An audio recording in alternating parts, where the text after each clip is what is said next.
एक माँ जिसकी आज इकलौती बेटी की शादी है, वह माँ अपनी बेटी को शादी में गिफ्ट के तौर पर एक बैंक अकाउंट की खाली पासबुक देती है। तो बेटी अपनी माँ से पूछती है कि ये क्या है। तो माँ कहती है कि ये मेरी तरफ से एक छोटा सा शादी का तोहफा है।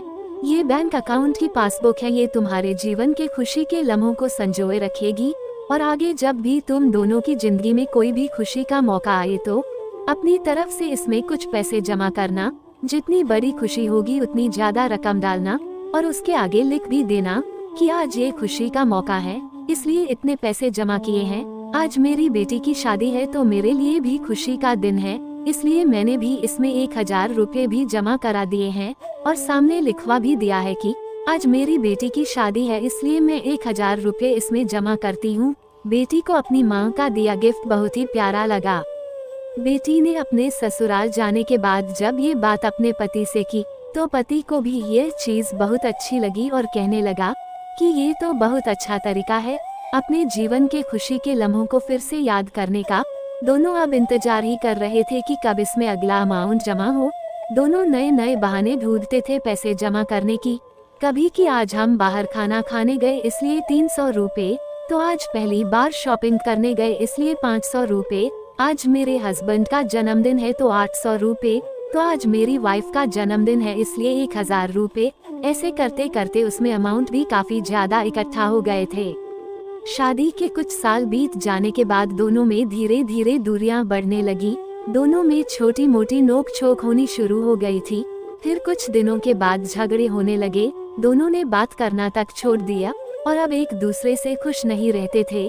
माँ को अपनी बेटी से मुलाकात किए हुए काफी दिन हो चुके थे, तो एक दिन माँ अपनी बेटी से मिलने के लिए बेटी के घर गई तो बेटी कहने लगी कि माँ, मैं अब और इस शादी के रिश्ते में आगे का अपना जीवन नहीं गुजार सकती। पता नहीं मैंने इतने दिन इसके साथ कैसे गुजार लिए, अब मैं इस आदमी से तलाक चाहती हूँ। उधर पति भी कहने लगा कि मैं भी तुम्हारे ये रोज रोज के नखरों से परेशान हो चुका हूँ, इसलिए मुझे भी तुम्हारे साथ नहीं रहना, मुझे भी तलाक चाहिए। माँ ने कहा ठीक है, तुम दोनों अलग हो जाना, लेकिन याद है मैंने तुम्हारी शादी के दिन तोहफे में एक पासबुक दी थी। बेटी पासबुक निकाल कर लाई तो देखा कि उसमें बहुत पैसे जमा है। माँ ने कहा जब शादी इतनी ही बुरी थी तो पहले अपनी शादी से जुड़ी कोई याद भी अपने पास नहीं रखनी चाहिए। पहले इसमें जमा रकम को खर्च करना होगा, फिर तुम तलाक ले सकते हो। दोनों ने कहा ठीक है और अगले ही दिन बेटी पासबुक लेकर बैंक जाती है पैसे निकालने के लिए। बैंक में पैसे निकालने वालों की लाइन लगी थी तो बेटी भी लाइन में खड़ी हो गई।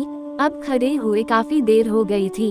बेटी ने खड़े खड़े ही पासबुक खोली और देखने लगी कि इसमें कब कब पैसे जमा किए थे।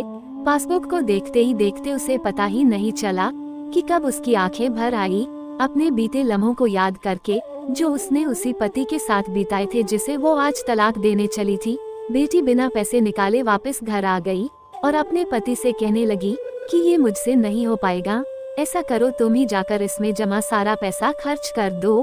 पति ने कहा ठीक है और पति बैंक गया, लाइन में खड़ा हो गया।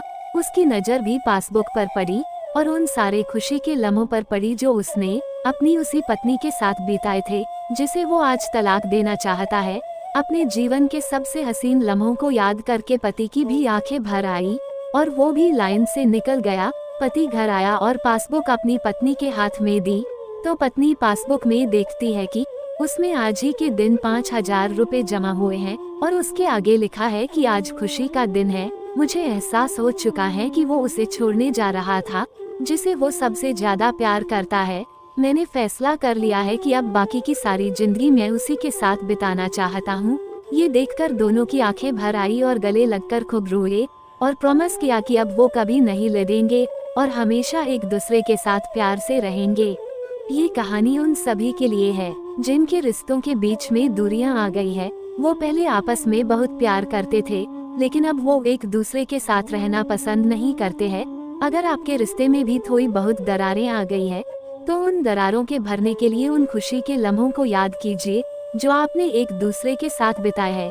ये खुशी के पल आप दोनों में नई फीलिंग्स को भर देंगे और आप दोनों के रिश्ते में नई जान आ जाएगी। इसलिए किसी भी रिश्ते को मजबूत बनाने के लिए अच्छे लम्हों को याद करना चाहिए, बुरे लम्हों को नहीं। आपको ये कहानी कैसी लगी है? अगर अच्छी लगी है तो फिर वीडियो पे लाइक तथा कमेंट करें और चैनल पे नए हो तो फिर सब्सक्राइब करना ना भूलें। धन्यवाद।